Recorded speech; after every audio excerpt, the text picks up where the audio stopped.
If you tell an English speaker to make up a bed, they will organize the sheets. Exactly. But if you tell them to make up a story, they will lie to you. Yeah, that's a completely different action. And then, if you tell them to make up with their brother, they will apologize. It's wild, isn't it? It really is. 2 tiny words, 3 entirely different physical actions. So welcome to the absolute chaos of the phrasal verb. It's such a fascinating paradox, really, because, we often think of language learning as like an architectural project. Oh, right, like building a house. Exactly. You acquire a noun, you spread some grammatical mortar, you lay down a verb, and eventually you have this solid, predictable wall. You expect structural integrity. You do. Yeah. You expect it to make sense. But then you encounter these little 2-word combinations, and suddenly the blueprint is just completely meaningless. It is the absolute definition of grammatical muddy waters. And, well, that is our mission for today's deep dive. We have a lot of ground to cover. We really do.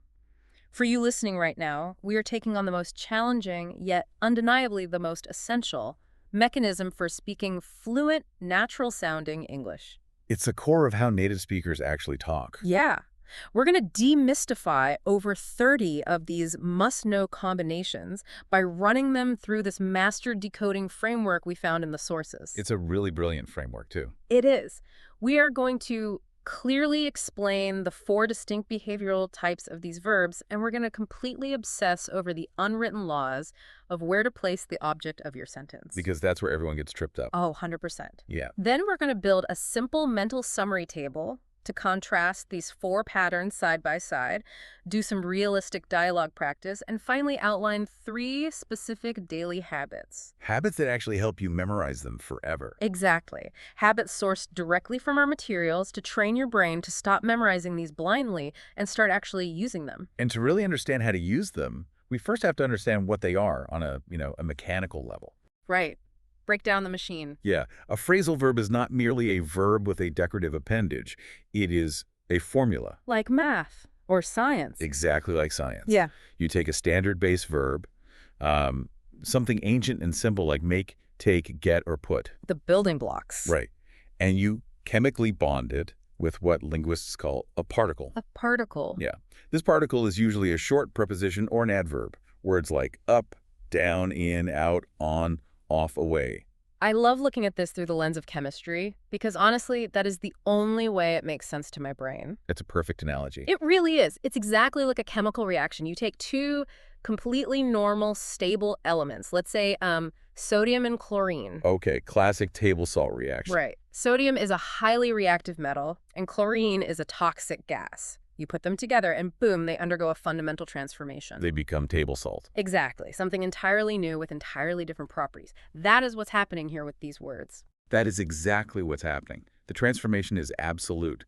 The original identity of the base verb is often just entirely erased by the reaction. Right. Think about the verb look. Good example. On its own, it's just the mechanical function of your optic nerve. You use your eyes to look. Very literal. But introduce the particle up, and the new compound lookup suddenly means to search for information in a database or a dictionary. It has nothing to do with aiming your eyes toward the sky. Exactly. Or you introduce the particle after, and the compound look after means to take care of someone or something. Which is completely disconnected from the original verb. The base ingredient look gives you absolutely 0 clues about the final compound's meaning. None at all. I mean, you can't just guess that looking after a child means feeding them and making sure they don't wander into traffic. You really can't. And that profound disconnect is why this specific area of fluency is so deeply frustrating for learners. It drives people crazy. It does, yet it is so incredibly vital. Native speakers don't think about the sodium and the chlorine, They just ask you to pass the salt. They just use it. We use these compounds constantly, effortlessly and totally subconsciously. But to reach that level of subconscious fluency, for you listening, we have to look past just memorizing definitions. Memorizing won't save you here. No, we have to analyze the physics of the sentence itself. And that brings us to the gravitational center of today's deep dive. The object. The object. Where does the thing receiving the action actually go? This is the exact moment where so many people freeze mid-sentence. Yes, you have the verb, you have the particle, and you have the object. How do they physically interact? It's a puzzle. To figure that out, we need to examine the first of our 4 categories. Let's call this type 1 the separable phrasal verbs. The flexible ones. Right. Walk us through the flexible ones. So in our chemistry analogy, these are the molecules that can easily be split apart. They aren't glued permanently. Exactly. When you are using a standard noun as the object of your sentence, you have a choice in the architecture of your sentence. A choice is nice. It is nice. You can place the object after the entire compound, or you can split the verb and the particle, squeezing the object right into the middle. Okay, let's test this flexibility with a real scenario. Think of the phrase, cheer up. Meaning to improve someone's mood or bring them out of a state of sadness. Right. Let's say your object is a noun phrase, like my friends. You have 2 perfectly valid options here. Kill off the options. You can keep the molecule intact and say, I tell jokes to cheer up my friends. Which is perfectly fine. Or you can break the molecule apart and wedge the object inside. I tell jokes to cheer my friends up. Both are structurally sound. Both will sound completely natural in casual conversation. So the flexibility is just entirely up to the speaker's rhythm and preference in the moment? It really is. It's just whatever feels right as you're speaking. Let me grab another one from our focus list to really cement this. How about let down? Meaning to disappoint someone? Yeah. The object in this scenario is the family. I can keep the compound together and say, she let down the family. Aye. Or I can split it and say, she let the family down. The meaning remains identical. It does. Completely identical. But this is where the physics of the language take over. Uh-oh. Here comes the trap. Yeah, this is where we encounter the trap that catches almost everyone. There is an absolute non-negotiable exception to this flexibility. The golden rule of type 1. The golden rule. If your object is a pronoun... Words like me, you, him, her, it, us, them. Exactly. If it's a pronoun, that flexibility completely vanishes. Poof, gone. Gone. The pronoun must go in the middle. Always. Always. No exception. No exceptions. It acts like a highly charged magnetic ion that forces the verb and the particle apart and binds itself directly in the center. So you literally have no choice but to separate the compound. You have no choice. Okay, so going back to the cheer up scenario. If I replace the noun my friends with the pronoun them, I can only say, my jokes frequently cheer them up. But if I attempt to say, my jokes frequently cheer up them. Oh, a native speaker's brain will instantly throw a syntax error. It sounds so jarring. It sounds jarringly, unavoidably incorrect. Cheer up them is just wrong. Why, though? I mean, structurally, what is the difference between my friends and them that forces this massive shift in the sentence architecture? It comes down to the mechanics of spoken English. Okay, hit me with the mechanics. English is what we call a stress-timed language.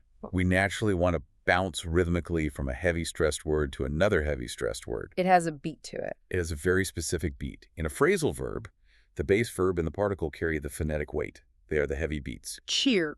Exactly. But tiny unstressed pronouns, like it or them, are incredibly light. They have no weight. None. So if you stick a light pronoun at the very end of a sentence, right after a heavy particle, it physically gets crushed. It ruins the cadence. Oh, So we naturally force these tiny pronouns into the middle, allowing them to act as a linguistic speed bump between the two heavy beats. cheer them up. Yes, it creates a perfect phonetic bridge. Wow, that makes so much sense when you look at the other verbs on our list. Look at take back. Like retracting a statement or returning an item. Right. First, let's try it with a heavy noun. I need to take back this library book. Or I need to take this library book back. Right, because the noun library book is heavy enough to survive at the end of the sentence. It holds its own weight. But what happens when you want to apologize for something you said? Use the tiny pronoun it, you say, I take it all back. It wedges itself directly between the verb and the particle. Yeah. You would never, under any circumstances, say, I take back it. Take back it physically feels wrong to say. Yeah, Your mouth doesn't want to do it. it really doesn't. Or consider the phrase put on regarding clothing. Put on your shoes. Or put your shoes on. The noun gives you options. But swap in a pronoun and the magnetism takes over. Put them on. It flows effortlessly. It does. But put on them completely halts the momentum of the sentence. I hear that, but, I have to advocate for the learner here. Please do. Think about the sheer cognitive load this demands during a live conversation. It sounds overwhelming. It is. If I'm trying to fluently tell a story at a dinner party, you're telling me I have to subconsciously pause, identify whether my upcoming object is a noun or a pronoun, Right. calculate its phonetic weight, and then instantly rearrange my sentence structure before the words leave my mouth. Yeah, that is an absurd amount of mental processing. It's impossible. It is entirely absurd if you try to execute it mathematically. If you are running mental flowcharts while speaking, you will stutter. You'll just freeze up entirely. And that is precisely why native speakers do not learn this through grammar rules. They do. No, they learn it through phonetic conditioning. They don't analyze the presence of a pronoun. They simply rely on the fact that cheer up them feels physically clumsy. While cheer them up has that satisfying bounce. Exactly. We'll talk about how to actually train that physical sensation later with our habits. But for now, the key takeaway is recognizing the pattern.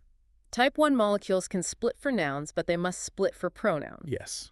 That is the fundamental rule for type 1. Okay, so that's the magnetic middle of type 1. But if calculating those split-second pronoun placements sounds exhausting for you listening, there is good news. Very good news. The language evolved a workaround.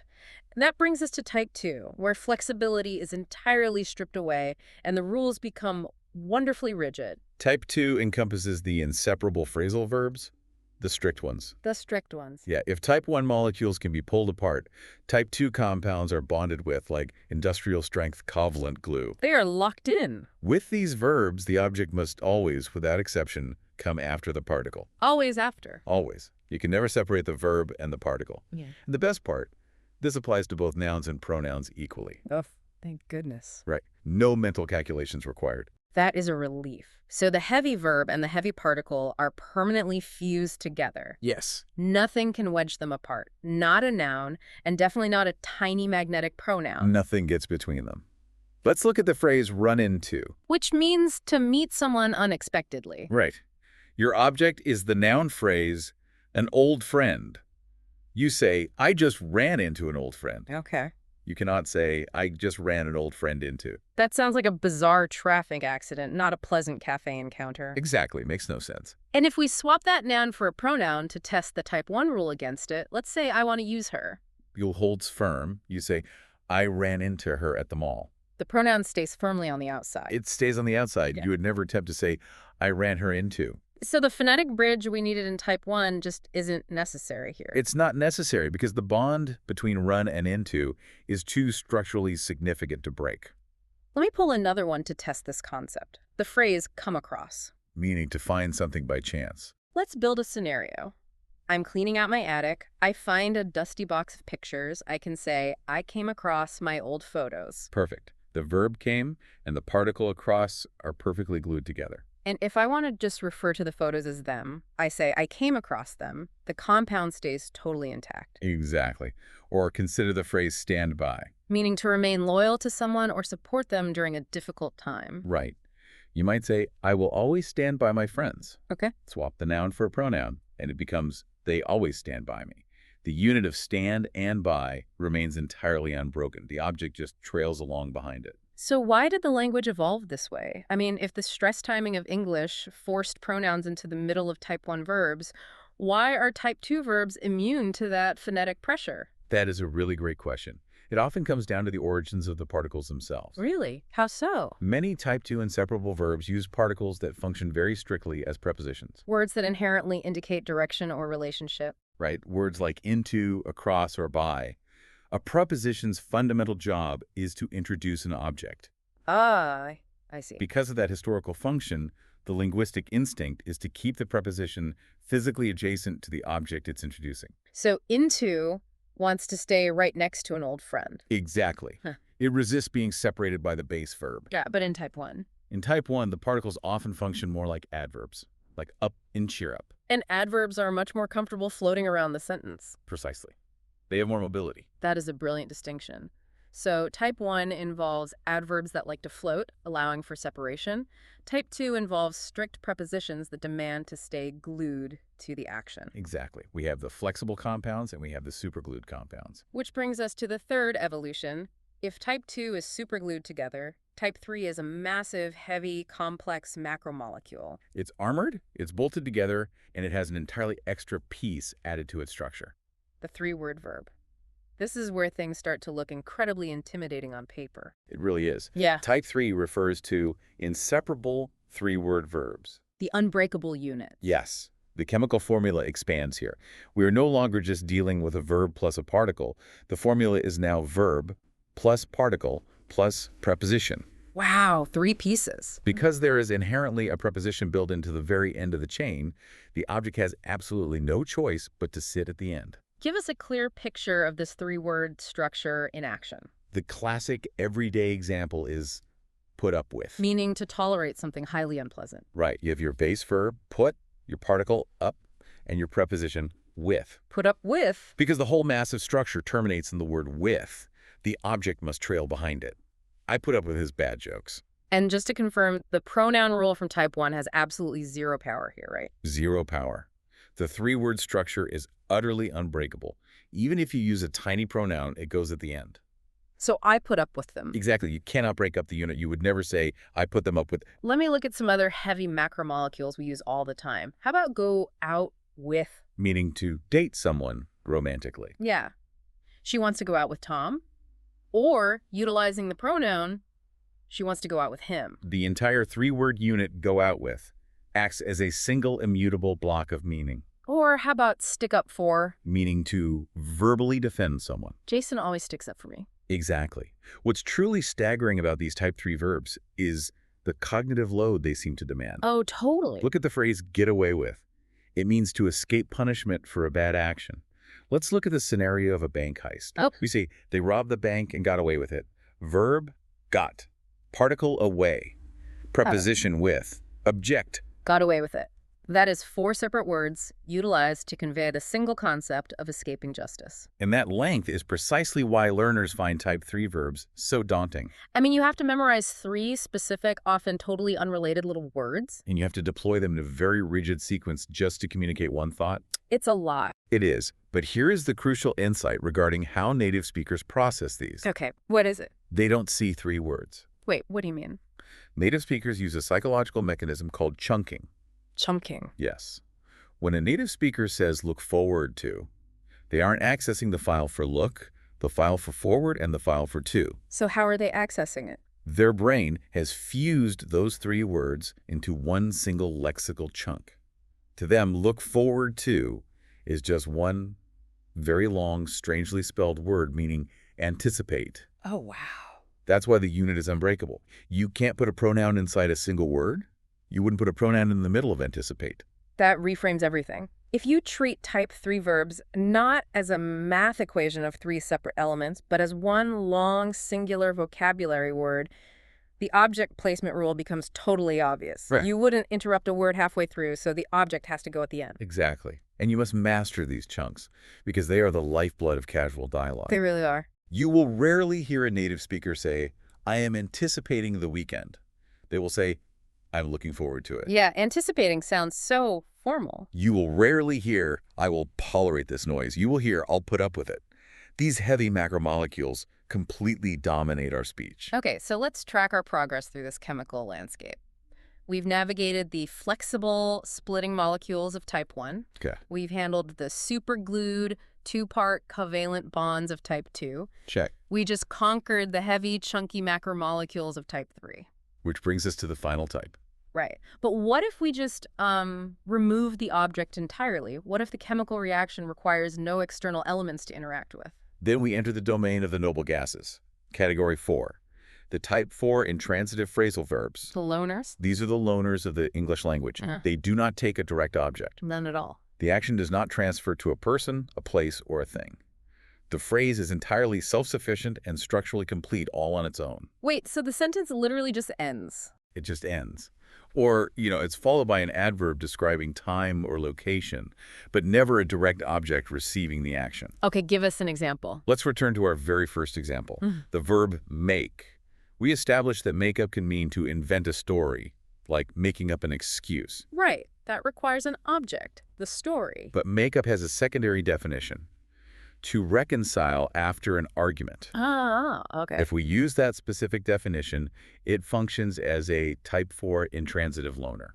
Right. So if 2 friends argue, you can say they had a terrible fight, but yesterday they make up, period. Sentence over. Exactly. You don't make up a person in this context. The act of reconciliation is entirely self-contained between the subjects. That makes sense. Let's look at another one. Get along. Meaning to have a harmonious relationship. You can say, Sarah and I get along very well. Perfect. The phrase very well is just an adverb describing the quality of the harmony. There's no object receiving the action of getting along. Exactly right. I'm pulling some more of these noble gases from our focus list. How about drift apart? Meaning to slowly lose intimacy over time. Yeah. The scenario is two childhood friends. After John moved away to college, we just drifted apart. No object. The drifting just happens. Or the most fundamental morning action, get up. I get up at 7 a.m. every day. The action is simply the vertical rising of the physical body. You aren't getting up a thing. Exactly. Or consider come about. Which is a slightly more formal way to ask how a situation originated. Right. How did this complicated problem come about? The problem itself is the subject, and the action of coming about is totally self-contained. Wait, I need to pause here and challenge this framework. Okay, what's wrong? Because I am looking at our data, and I'm seeing a massive contradiction. Let's hear it. Let's look at the verb take off. Earlier, when we were breaking down type 1 separable verbs, we talked about clothing. Right. You said you can take off your coat or you can take your coat off. The coat is the clear, undeniable object. Yes, it is. But further down on this list, we have takeoff listed again, but this time referring to an airplane. The flight will take off in 10 minutes. There is no object in that sentence. The plane isn't taking off a coat. It certainly isn't. So how can one single chemical combination, take plus off, exist in two completely contradictory categories? Is it a split molecule or is it a noble gas? I love this question. This is the exact realization that separates intermediate learners from truly advanced speakers. Really? Yes, it is the core secret to decoding English grammar. The structural rule, whether it's type 1, 2, 3, or 4, is not tied to the physical words themselves. It's not. No. The rule is inextricably tied to the specific definition of the words in that specific context. Wait, so the grammar isn't in the word itself, it's in the intention behind the word. Yes. That completely changes how you have to study this. It changes everything. You cannot just memorize that takeoff is a type 1 verb. You have to map the meaning. The meaning dictates the behavior. Think about the physical physics of the definitions. Takeoff definition A means to remove an item of clothing. The concept of removal inherently requires an object. You cannot remove nothingness. You must remove something. Okay, yes. Therefore, the physics of definition A demand an object, making it a type 1 separable verb. Okay, following that logic, takeoff definition B means to become airborne. Exactly. Becoming airborne is an action a vehicle performs entirely on its own. It lifts itself. The airplane does not perform the act of becoming airborne upon a suitcase or a passenger. The thrust and lift happen independently. Right. Therefore, the physics of definition B dictate that it requires no object, acting as a type 4 intransitive loaner. The context and the definition generate the grammatical rule in real time. That is profound, and it really highlights why this topic feels so impossibly dense. It's not just a list of words. No, we aren't just memorizing vocabulary. We are memorizing the physical behavior of hundreds of different definitions. Exactly. So we have all four types clearly isolated. We have the separable flexible verbs, the inseparable superglued verbs, the unbreakable three-word chains, and the intransitive loaners. The 4 pillars. Now that we've broken down the theories, we need to synthesize this. We need to build a mental summary chart to lock this into long-term memory for you, the listener. This is crucial for real-time conversation. And then we need to test it with a dynamic, rapid-fire conversational role play. Structuring this visually in your mind is essential for quick retrieval. So I want you to imagine a crisp grid with 4 distinct columns. Okay, I'm visualizing the grid right now. Let's build it. Let's do it. Column 1, separable. The defining pattern here is flexible. The object can sit after the compound or right in the middle. Right. But the giant flashing neon warning sign in this column is that pronouns act like magnets. They must go in the middle. Always. Our anchor example for this column is turn the music off. Or, Turn it off. perfect. Now move over to column 2. Inseparable. The pattern here is strict. These are the covalent bonds. Right. The object always sits on the outside, trailing after the particle. Nouns and pronouns are treated exactly the same. Our anchor example here. Look after her brother, look after him. The verb and particle are superglued. Got it. Column 3. 3-word verbs. The pattern here is unbreakable chunks. Verb plus particle plus preposition. Because of that heavy preposition acting as an anchor at the end, the object gets punted to the very end of the line. Anchor example for column 3. Run out of money, run out of it. And finally, column 4, intransitive. The pattern here is noble gases. They are loners. There is no direct object. The action is entirely self-contained. Anchor example. The old car broke down. Okay, so we have the four-column grid locked in our minds. Now let's do a dialogue immersion check. This will be fun. I am going to throw realistic contextual conversation snippets at you, scenarios built from our focus list. As you listen, I challenge you, the audience, to instantly categorize where these fall on the mental grid. I'm ready. Let's start with the highly volatile get family of verbs. Let's do it. Frame the scenario. You walk into the office on a Monday, and a coworker asks you, "Hey, what time did you get back home last night?" Analyzing get back. The phrase is communicating the concept of arrival. Home is a destination, an adverbial location, not a direct object receiving the action of the getting. So it's self-contained. The arrival is self-contained. That places it firmly in column 4. It's a type 4 loner. Nailed it. Later that afternoon, another coworker is complaining about the endless rain.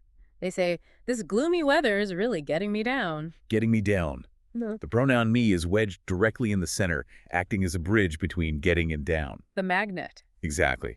Because a pronoun forced its way into the middle, we instantly know this is a split molecule. It belongs in column 1 as a separable type 1. Awesome. You go home and your teenager is blasting loud music. You tell them, "I need you to get out of my living room." Get out of 3 distinct words functioning as a single command. Verb, particle, preposition. The object is my living room. Right. And it's stuck trailing at the end. Oh. That is a heavy macromolecule. Column 3. Unbreakable 3-word unit. And finally, a friend is talking about a bad breakup. They sigh and say, "She just can't seem to get over her fear of commitment." Get over. Her fear of commitment is the object, and it sits patiently after the particle. If we swapped it for a pronoun, We'd say, she can't get over it. It stays on the outside. The bond between get and over holds tight. so it's glued. That is a covalent bond. Column 2, inseparable type 2. What's really wild about that exercise is seeing how one single elemental base verb, the word get, mutates across all 4 columns entirely based on the tiny particle attached to it. And the intention of the speaker. Yeah. Let's run another test, the put family. Here's the scenario. You're rushing out the door, you yell to your child, "It's freezing, put on your heavy coat." Put on. Let's test the physics. We could say, put your heavy coat on. Or with a pronoun, put it on. So it's flexible. It's flexible, but the pronoun demands the center. That is a classic type 1 separable. Okay, how about an emergency situation at a campsite? The wind is picking up. Please put out your campfire. Put out. Let's test it again. Put your campfire out. Or put it out. The molecule splits. The molecule splits. Another type 1 separable. Here is a fun, highly conversational one.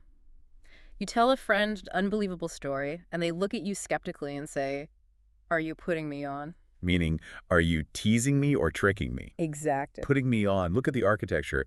The pronoun me is firmly trapped in the middle, creating that phonetic bounce. On. Me on. Type 1 again. The put family seems incredibly prone to forming these column 1 split molecules. Let's do one final family test to solidify the grid.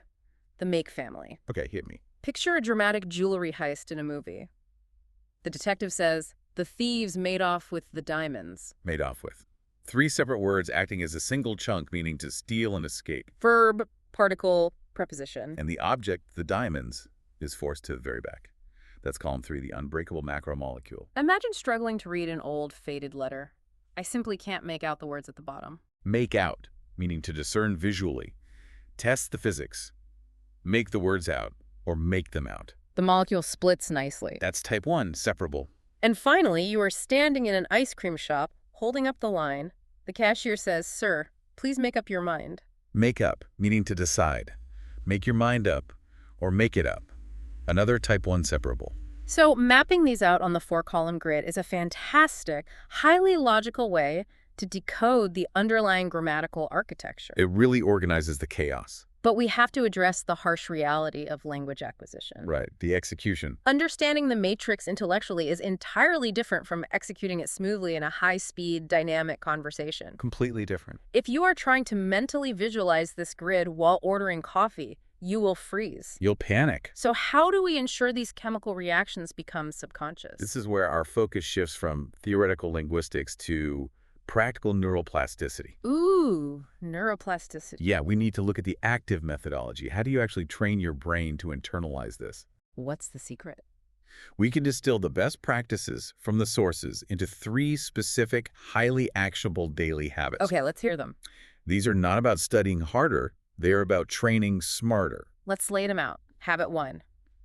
The core directive here is to listen, repeat, and learn aloud with absolute confidence. This is all about active verbalization.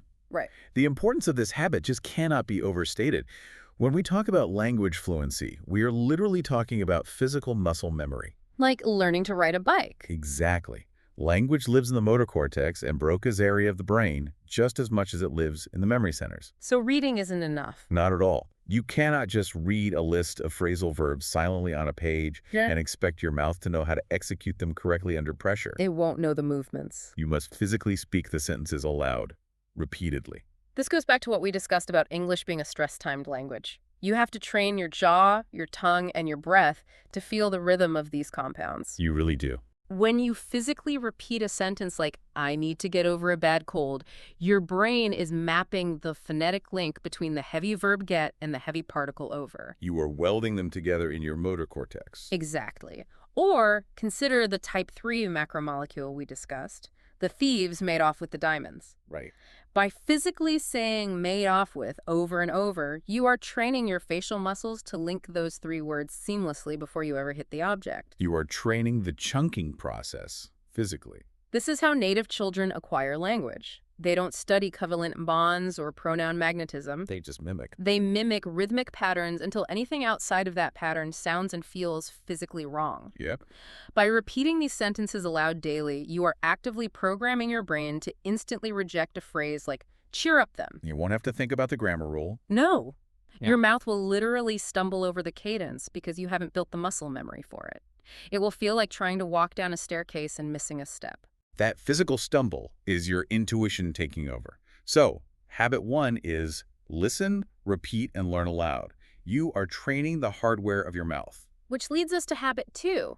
If habit 1 trains the hardware, habit 2 organizes the software. The psychology of categorization. Exactly. The directive is, the best way to learn these is to group them by their base verbs and tag them with their behavioral rules. We need to fundamentally change how you take notes. Throw away the old notebooks. Pretty much. The traditional method of learning vocabulary is the alphabetical list. You open a textbook and try to memorize all the A verbs on Monday. Account for, add up, allow for. This is a cognitive disaster. It is a random soup of completely unrelated concepts. Your brain just rejects it. It does. Your brain has no framework to hook them onto, making retrieval almost impossible. The alphabetical list is truly the bane of my existence. It's like trying to memorize the dictionary by reading it straight through. So how do we hack the categorization process? You group them by their chemical base. Create a specific page in your notebook or a digital document dedicated solely to the come family. Okay, the come family. On this page, you write down come about, come across, come down with, come up. You are creating a visual cluster of related elements. Right. But here is the crucial transformative step. You must explicitly tag every single compound with its type 1 through 4 behavioral rule. So on my come page, I write out the definition, but I also write come across, meaning to find by chance, type 2 inseparable, superglued, Yes. and right below it, come about, meaning to happen, type 4 loner, no object. I'm grouping the elemental base, and I am labeling its physical properties. Precisely. Because as we saw with the airplane taking off, the base verb itself does not guarantee the rule. Context is king. You have to map the specific compound to its specific behavior. By grouping them visually, you force your brain to acknowledge the subtle, critical differences between get out and get out of. You are building a highly organized internal library instead of a junk drawer of random vocabulary. Exactly. A highly organized library. Okay, habit 1, repeat aloud for physical muscle memory. Habit 2, group by base verb and tag the physical rule to reduce cognitive load. Now for the final habit. That brings us to habit 3, which I genuinely believe is the most powerful tool in this entire framework. It feels like a secret code. It really does. This is regular substitution practice. This is what moves you from passive understanding to active fluency. We have to acknowledge a fundamental truth about English. What's the truth? Phrasal verbs are the vocabulary of reality. They are. They are the language of the street, the cafe, the living room, and the casual office environment. Formal Latin-based verbs are the vocabulary of the textbook, the academic paper, and the formal boardroom. And to sound natural, you have to be able to toggle between the two. Seamlessly. Let's ground this in a real-world scenario. Let's do a role play of this translation habit. Okay, set the scene. Imagine you are in a corporate Zoom meeting on a Tuesday morning. Your manager mentions that there's been a sudden drop in website traffic, and they ask you to handle it. Okay. Your instinct might be to use a formal academic word. You might think, I need to investigate that anomaly. Investigate is a perfectly valid, accurate word. But in a casual, fast-paced meeting, it sounds slightly robotic, a bit too formal. Like you're reading from a script. Right. So habit 3 requires you to catch yourself utilizing that formal word in your internal monologue and deliberately press a mental override button to substitute the phrasal equivalent.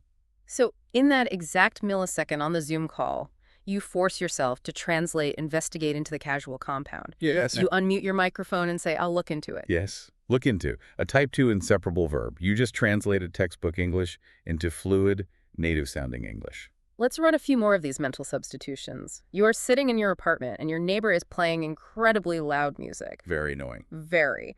Your internal monologue says, I must tolerate this terrible noise. Stop. Override. What is the phrasal translation? You swap tolerate for the type 3 macromolecule. You think, I must put up with this terrible noise. You have a fight with your sibling. You tell a friend, we reconciled after our disagreement. Stop. Override. You substitute reconciled for the type 4 noble gas. We made up. You literally treat your daily life like a real-time translation exercise. You are constantly translating your thoughts from formal English into casual phrasal English. Constantly. And by doing that, you are actively proving to yourself that you understand the new chemical compound. Yes, you're putting it to work. You take tolerate, you throw it out, you replace it with put up with. Yeah. And because you tagged it as a type 3 in your categorized notes, you inherently know the object, loud noise, has to be placed at the very end. That holistic combination of habits, the physical speaking to build the hardware, the logical grouping to organize the software, and the active mental substitution to run the program in daily life. That is the bridge. That is how you cross the chasm from, I intellectually understand this grammar rule, to, I can deploy this effortlessly in a high-pressure conversation. We have covered an immense amount of linguistic ground today. Let's trace the arc of this deep dive. Let's review. We started by defining the fundamental architecture of the phrasal verb, understanding how a simple base verb chemically bonds with a tiny particle to create a profoundly new meaning. The sodium and chlorine. Exactly. Then we mapped out the 4 distinct physical zones of object placement. We learned to navigate the flexible, magnetically charged middle of type 1. The ones that split for pronouns. We acknowledged the strict, superglued, covalent bonds of type 2. We felt the heavy, unbreakable chunking of the type 3 macromolecules. The 3-word monsters. Right. And we appreciated the self-contained simplicity of the type 4 noble gases. The loners. And finally, we armed you with the physical and psychological habits to forge true fluency. Verbal repetition, organized tagging, and active real-world substitution. It is a massive, comprehensive system. And, it takes time to master. But before we officially close out this session, I want to leave you with one final, broader thought. Ooh. Something that frames why all of this effort is so deeply worthwhile. I always appreciate a lingering perspective. What's the final thought? Consider the incredible, almost ruthless efficiency of the English language. Ruthless efficiency. Yes, we live in an era of unprecedented technological and cultural acceleration. New concepts, new devices, and new social behaviors are emerging literally every day. They really are. But when a completely novel idea enters society, we rarely invent a brand new, formal, multisyllabic Latin or Greek-based verb from scratch to describe it. That's true. We don't commission linguists to sit in a laboratory and engineer new vocabulary for every new app or social trend that hits the market. No, we don't. Instead, we engage in the ultimate linguistic recycling program. Recycling, I love that. We reach back into history and grab ancient primitive elemental verbs, words like make, take, put, get, run, look. Words humans have been uttering for centuries. Yeah, exactly. And we slap a tiny microscopic particle on the end of it, up, down, in, out, away. And boom. And instantaneously, we forge a brand new meaning that perfectly efficiently captures the complexities of the modern world. Think about it. You don't initiate the power sequence of your computer, you turn it on. Right. You don't transfer data to the cloud, you back it up. Phrasal verbs are not just a frustrating set of grammatical hurdles designed to torment learners. They are the living, breathing engine of language evolution. That is a staggering way to look at it. It Yeah. isn't chaos at all. It is highly efficient recycling. It's the language adapting in real time. So as you go out into the world this week, as you practice your 4 columns and run your mental substitutions, ask yourself this question. What's the question? What new phrasal verb is society actively inventing right now, just by gluing 2 old words together? Because somewhere out there today, Somewhere out there today, someone is attaching a simple preposition to a basic verb, and in doing so, they're creating the necessary vocabulary of tomorrow. and the best part is, when that new phrase finally hits the mainstream, you will know exactly how to use it. You'll know immediately which of the 4 columns it belongs in. You'll be ready. You know, when we started this deep dive, I said this landscape was muddy and chaotic. But after breaking down the physics of the molecules, the magnetism of the pronouns, and the neuroscience of our daily habits, I think the water is completely clear. I think so too. We can see the actual bones of the sentence now. Thank you for joining us on this incredibly extensive exploration. Keep practicing those vocal repetitions, keep categorizing your notes, and keep translating your formal thoughts into casual flow. We will catch you on the next deep dive.